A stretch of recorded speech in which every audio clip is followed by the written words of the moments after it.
जय हिंद दोस्तों, मैं हूं आयुष कुमार। आज हम लोग टॉपिक जियोग्राफी के सौर मंडल सोलर सिस्टम को टॉपिक को कवर करेंगे। सोलर सिस्टम जो कि हमारा ब्रह्मांड है, इसके पहले टॉपिक पर जाएं, हम आपको इसका कुछ बेसिक चीज़ बता देते हैं जिससे आपको इस टॉपिक को समझने में बहुत ही आसानी होगी।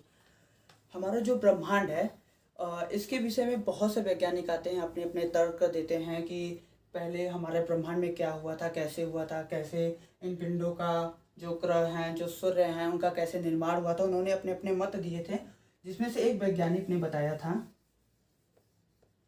कि जो हमारा सूर्य है उसके समकक्ष में एक तारा आता है। इन दोनों के बीच में आकर्षण बल लगा, जिसकी वजह से सूर्य से एक प्लेट नुमा तस्तरी नुमा पिंड जो कि थोड़ा सा बाहर निकला, और फिर जब ये तारा वापस जाने लगा तो ये जो प्लेट था ये यहाँ पर आ गया और सूर्य के आकर्षण बल के कारण रुक गया, और बीच में ही ढेर सारे पिंडों का निर्माण हुआ, जिससे हमारे ग्रहों की उत्पत्ति हुई। ये पिंड तस्तरी नुमा इस मॉडल में थे। इसमें क्या था, ये देखिए किनारे किनारे सरकरा है, किनारे किनारे सरकरा है, बीच में उभरा है, जिसकी वजह से बीच वाला जो भाग था इसमें बड़े बड़े ग्रह हुए हैं और किनारे किनारे छोटे छोटे ग्रह हुए थे। और फिर इसके बाद जो वैज्ञानिक आते हैं उनमें सबसे प्रमुख थे जॉर्ज लेमेंटियर, जो कि सन 1960 में आते हैं। उन्होंने अपना सिद्धांत दिया था बिग बैंग थ्योरी। उन्होंने अपने सिद्धांत में बताया था कि हमारा जो ब्रह्मांड है वो लगभग 15 अरब वर्ष पूर्व की बात करते हैं, कि हमारा जो ब्रह्मांड है एक बिंदु पर संचित है और उनके बीच में आकर्षण बल काम हुआ, आकर्षण बल लगा, जिसके कारण बीच में इतना अधिक तापमान हो गया था कि 13.5 अरब वर्ष पूर्व उसमें महाविस्फोट हुआ, जिसकी वजह से उसको बिग बैंग थ्योरी नाम दिया गया। और उसमें फिर जो भी द्रव्यमान था सभी ऊर्जा और गैसों में बदल गए थे। तो गैसों में जो बदल गए थे उन्हीं को हम लोग नेबुला कहते हैं। नेबुलाओं से ही लगभग जो भी तारे हैं, ग्रह हैं, उपग्रह हैं, पुच्छल तारे, उल्कापिंड, सभी इन सब पिंडों का निर्माण होता है। जो सबसे पहले लगभग 9.5 अरब वर्ष पूर्व एक तारों का निर्माण होता है। हमारा जो सूर्य है वो द्वितीय पीढ़ी का तारा है, वो लगभग 6.5 अरब वर्ष पूर्व उसका निर्माण होता है। और जो हमारी पृथ्वी है उसका निर्माण 4.6 अरब वर्ष पूर्व होता है। उसी समय और भी ग्रहों का निर्माण होता है। तो अब हम अपने टॉपिक को आते हैं और धीरे धीरे हम देखेंगे कि जो सूर्य हैं और बाकी ग्रहों को भी देखेंगे। इसमें देखिए दोस्तों, ये सूर्य है, इमेजिन करिए ये उसकी किरणें हैं सूर्य की। और फिर जो ग्रह हैं सभी सूर्य से ही निकले हैं, और इनमें बताया जाता है कि हाइड्रोजन और हीलियम की प्रधानता होती है। हाइड्रोजन और हीलियम की प्रधानता होती है, जिसके कारण इनमें चमक उत्पन्न होता है सूर्य में। तो देखिए सबसे पहला वाला जो पट्टी है, ऐसे 8 ग्रहों की उत्पत्ति हुई थी जो प्लेट से निकले थे। हालांकि एक और था जिसे यम कहते थे, प्लूटो नाम से।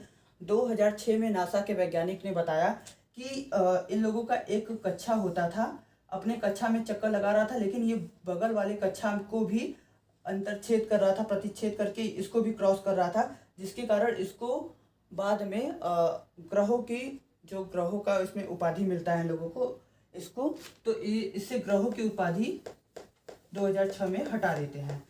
तो ये फिर उसके बाद ये ग्रह नहीं रह जाता, फिर सिर्फ हमारे वायुमंडल सौर मंडल में सिर्फ 8 ग्रह बचते हैं। उनको हम क्रम से देखेंगे। पहला जो है ये बुध है। बुध ये बनाया है मैंने, इसको इंग्लिश में मरकरी कहते हैं। फिर जो सेकंड है इसको शुक्र के नाम से जाते हैं, इंग्लिश में इसको वेनस कहते हैं। ऐसे देखिए दोस्तों, इसका आकार भी धीरे धीरे बढ़ता जाता है। फिर थर्ड नंबर पे हमारी पृथ्वी आती है, जिसको हम लोग अर्थ के नाम से जानते हैं।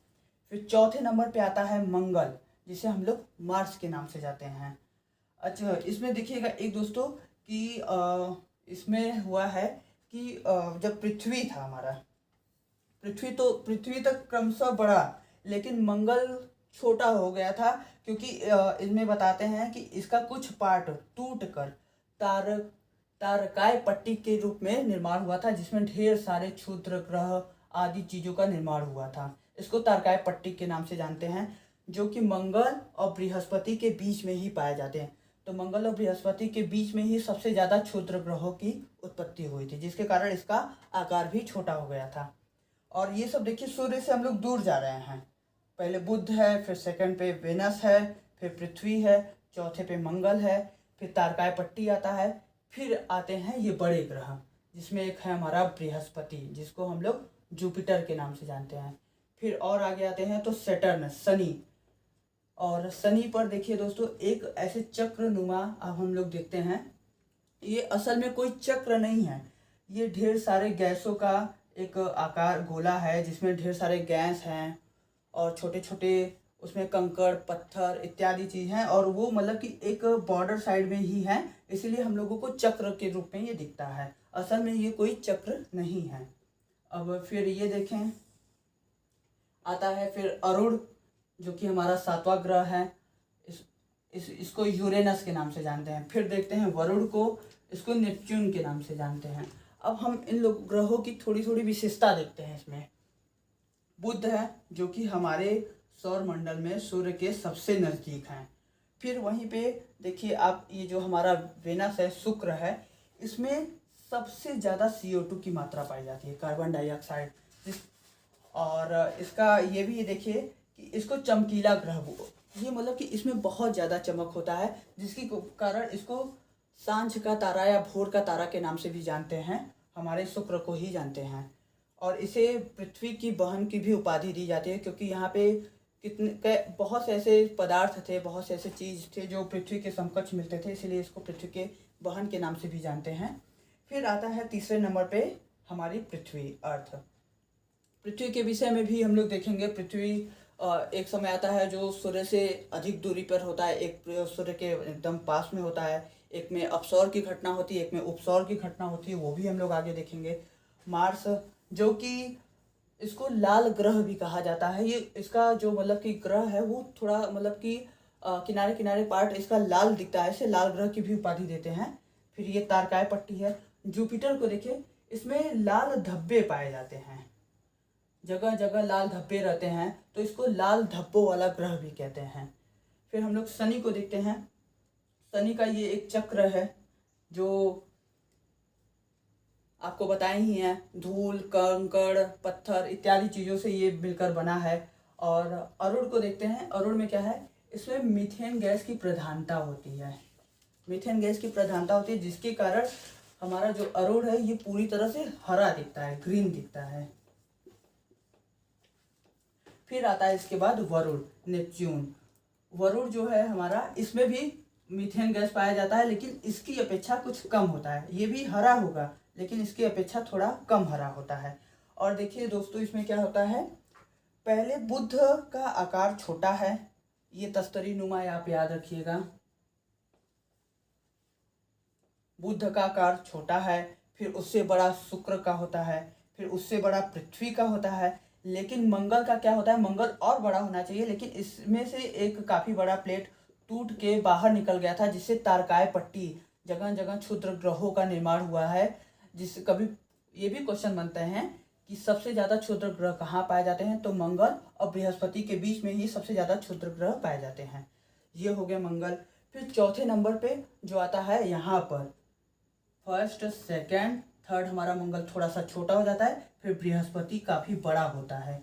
तो ये हमारा बृहस्पति, जो कि सौर मंडल का सबसे बड़ा ग्रह होता है, और इसका उपग्रह भी एक है जो कि गैनीमीड है, जो कि सौर मंडल का सबसे बड़ा उपग्रह है। वो भी हम लोग आगे देखेंगे, कवर करेंगे। ये बृहस्पति हो गया। फिर सैटर्न, शनि आता है। जो हमारा बृहस्पति, उसकी अपेक्षा शनि थोड़ा सा इससे छोटा होता है, शनि छोटा होता है। फिर अरुण आता है, फिर वरुण आता है, फिर अरुण आगे जाके और छोटा हो जाता है, फिर वरुण और छोटा हो जाता है, क्योंकि हमारी ये जो प्लेट है ये आगे जाके संकरी हो जाती है और पतली हो जाती है, और बीच में उभरा हुआ रहता है। ये हो गया अरुण वरुण। अब दोस्तों इसमें क्या है, ये जितने भी ग्रह हैं एक निश्चित समय पे सूर्य का एक निश्चित वृत्ताकार में चक्कर लगाते हैं, एक निश्चित समय में एक निश्चित दूरी तय करते हैं। और प्लस जो मतलब कि इनका ये कक्षीय गति है, जैसे सभी ग्रह हैं, एक अच्छी गति होती है, एक अच्छी गति है। अच्छी गति क्या होता है? अच्छी गति होता है जब वो अपने अक्ष पर ही इस तरह रोटेट होते हैं। और कच्छी गति होती है जब अपने कक्षा में, जैसे ये सूर्य है, उनकी कक्षा में ऐसे चक्कर लगा रहे हैं, इसको कक्षीय गति के नाम से हम लोग कहते हैं। जिसको इसको तो रोटेशन कहते हैं, रोटेशन या अच्छी गति, या फिर इसको परिभ्रमण भी गति कहते हैं। और इसको जो परिक्रमा कहती है इसे परिक्रमण, इसको परिभ्रमण कहते हैं, परिभ्रमण, और इसको कहते हैं परिक्रमण गति। इसको भी देखेंगे।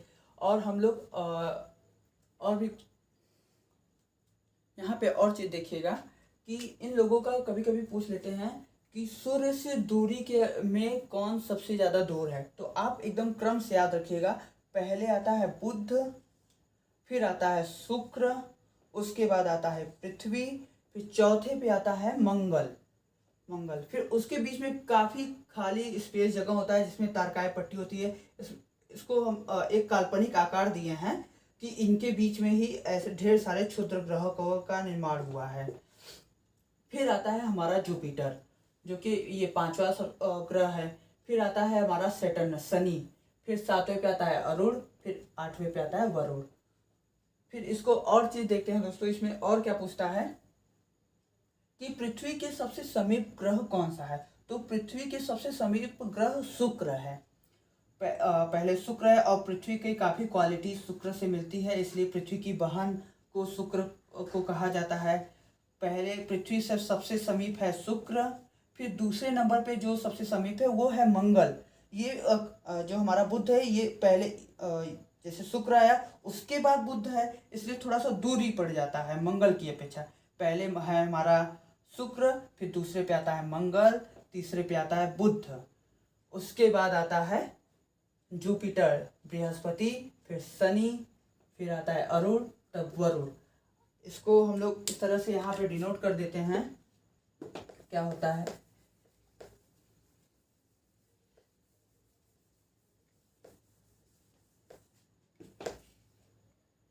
दो क्रम पूछता है कि सूर्य से दूरी में कौन सबसे ज़्यादा दूर है। एक इनको पश्चिम से पूर्व दर्शाइए, और फिर पृथ्वी से दूरी के आकार में इनको भी पश्चिम से पूर्व या पूर्व से पश्चिम पूछ ले, तो इनको भी देखते हैं हम लोग। पहले आता है इसमें पृथ्वी से दूरी देखते हैं। पृथ्वी से दूरी में आता है, पहले आता है शुक्र, उसके बाद आता है मंगल, फिर आता है बुध, फिर चौथे नंबर पे जो आता है बृहस्पति आता है, जुपिटर।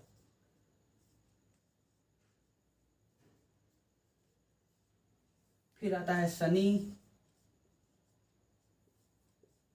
फिर आता है आपका अरुण, फिर आता है वरुण। ये पृथ्वी से इनकी दूरी है। अब आपको अगर आपसे पूछ लिया जाए कि आकार के हिसाब से कौन सबसे ज़्यादा बड़ा है, कौन सबसे छोटा है, तो आप बस ये पट्टी याद रखिएगा, आपको सब का आंसर आराम से मिल जाएगा। पहले किनारे किनारे संकरा है, बीच में पार्ट इसका उभरा हुआ है, तो सबसे पहले जो होगा छोटा सा होगा बुध, उससे बड़ा होगा आपका शुक्र, फिर तीसरे नंबर पे होती है हमारी पृथ्वी, चौथे नंबर वाला ग्रह और बड़ा होना चाहिए, लेकिन मंगल जो है इसका इतना पार्ट यहाँ पर क्षुद्र ग्रह के रूप में टूट जाता है, जिससे यहाँ क्षुद्र ग्रह का निर्माण होता है। फिर यहाँ पर सबसे बड़ा ग्रह होता है बृहस्पति, सबसे बड़ा ग्रह यहाँ पे होता है बृहस्पति। फिर उससे आकार में थोड़ा सा छोटा होता है सैटर्न या शनि, फिर उससे भी और छोटा होता है अरुण, तब उससे छोटा होता है वरुण। इस तरह से एक क्रम आप याद रखिएगा, ये क्रम भी बहुत पूछे जाते हैं।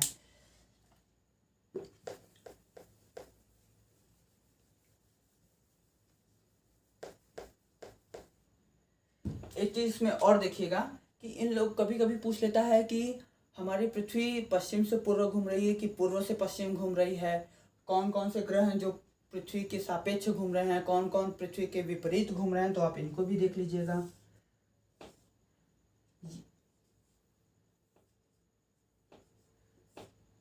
एक हम ये दिशा के लिए समझा दे रहे हैं दोस्तों, ये उत्तर हो गया, ये दक्षिण हो गया, और इसके जस्ट राइट साइड में पूरब होता है। पूर्व और इसके लेफ्ट में होता है पश्चिम।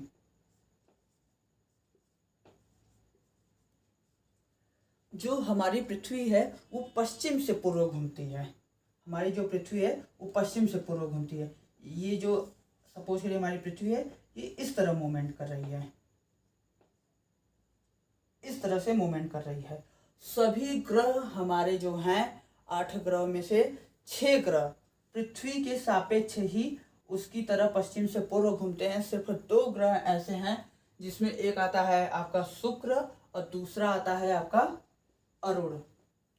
सिर्फ 2 ऐसे ग्रह हैं, एक शुक्र, दूसरा है अरुण, जो कि ये पृथ्वी के सापेक्ष नहीं बल्कि पृथ्वी के विपरीत घूमता है। अगर पृथ्वी पश्चिम से पूर्व घूम रही है तो ये पूर्व से पश्चिम घूमते हैं। ये इस तरह से दोस्तों है।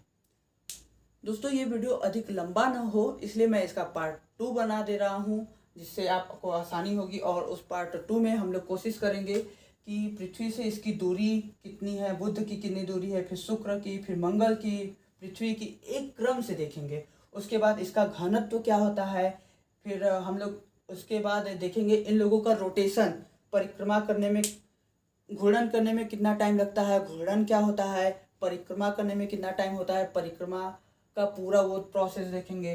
फिर इन लोगों का घनत्व देखेंगे और ऐसे ऐसे करके बाकी जो भी कंटेंट आते हैं एग्जामों में सभी उसको देखेंगे सेकंड पार्ट में। धन्यवाद मित्रों।